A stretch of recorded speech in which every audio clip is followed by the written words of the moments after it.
বঙ্গোপসাগরে সৃষ্ট সুস্পষ্ট লঘুচাপটি নিম্নচাপে পরিণত হয়েছে। এর প্রভাবে সারা দেশে ঝোড়ো হাওয়া সহ বৃষ্টিপাতের পূর্বাভাস দিয়েছে আবহাওয়া অধিদপ্তর। আবহাওয়া অধিদপ্তর জানায়, উত্তর অন্ধ্রপ্রদেশ ও দক্ষিণ উড়িষ্যার উপকূলের অদূরে পশ্চিম মধ্য বঙ্গোপসাগর এবং তৎসংলগ্ন উত্তর পশ্চিম বঙ্গোপসাগর এলাকায় অবস্থানরত নিম্নচাপটি শক্তিশালী হচ্ছে।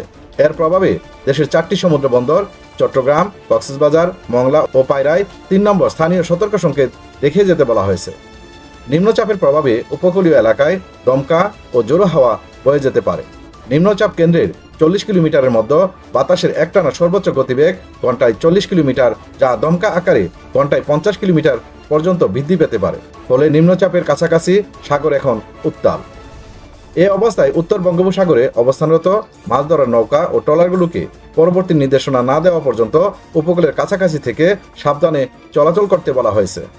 আবহাওয়া অধিদপ্তরের পূর্বাভাসে বলা হয়েছে, আজ সোমবার 20 আগস্ট সন্ধ্যা 6টা থেকে রংপুর, ঢাকা, ময়মনসিংহ, খুলনা, বরিশাল, চট্টগ্রাম ও সিলেট বিভাগের অধিকাংশ জায়গায় এবং রাজশাহী বিভাগের অনেক স্থানে অস্থায়ীভাবে দমকা হাওয়া সহ হালকা থেকে মাঝারি ধরনের বৃষ্টি অথবা বজ্রসহ বৃষ্টি হতে পারে। সেই সঙ্গে দেশের কিছু এলাকায় মাঝারি ধরনের ভারী থেকে অতি ভারী বর্ষণও হতে পারে।